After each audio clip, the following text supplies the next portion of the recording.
अपनी कहानी पहाड़ी जीवन में कथाकार अज्ञेय लिखते हैं। करुणा पहाड़ों को चाहती है, उनमें रहने की इच्छुक है, उनसे स्वतंत्रता और सुख की आशा करती है।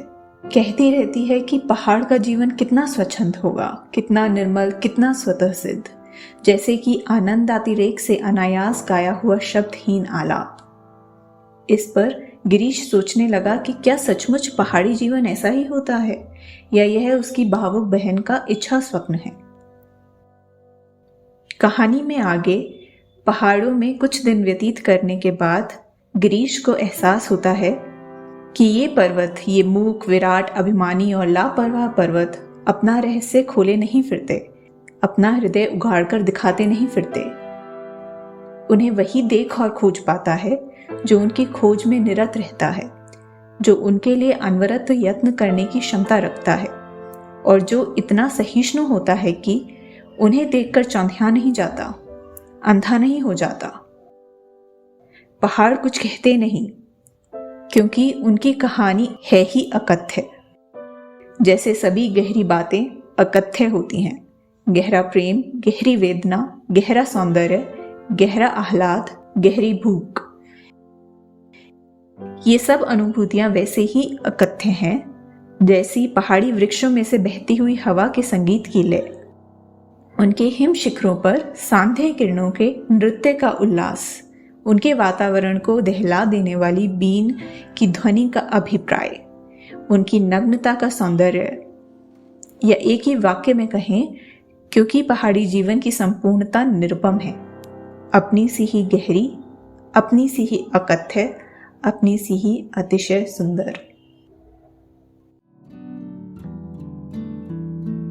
इसी भावना के साथ प्रस्तुत है ये कविता। यह नैसर्गिक वातावरण, शानदार गगनचुंबी देवदार के पेड़, विराट पहाड़, उनकी बर्फ से ढकी चोटियां, प्राकृतिक सुषमा, स्वर्गिक आभा,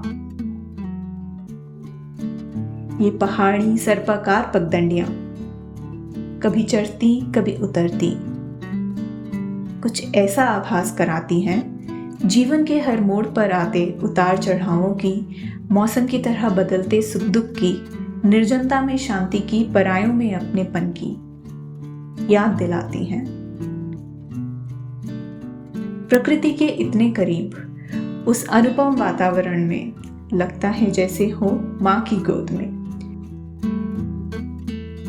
शांतिपूर्ण विश्राम, अर्ध निद्रा स्वप्न, नया अपनापन, जहां अलग है जीवन जीने की कला। शहर से गांव की ओर, धुएं से हरियाली की ओर, तपिश से ठंडक की ओर, शोरगुल से शांति की ओर, मेहनत से आराम की ओर आकर्षित करती हैं हर शहरी के मन को। पहाड़ों में रहना लेकिन आसान नहीं, ढालना पड़ता है खुद को परिस्थिति के अनुकूल। ऊंचाइयां इंसान को अपनी सीमा दिखाती हैं, लगातार चढ़ाई थका देती है, अपनों से दूर भी कर देती है। बुलंदियों तक पहुंचने के लिए सीखना पड़ता है कंकड़ पत्थर की ठोकर से सतर्क रहना, देखकर चलना नीचे की ओर, शिखर ख्वाब में मगर पैर जमीन पर जमा कर रखना, जैसे अंबर लेखी देवदार धरती को जड़ पकड़ रखता।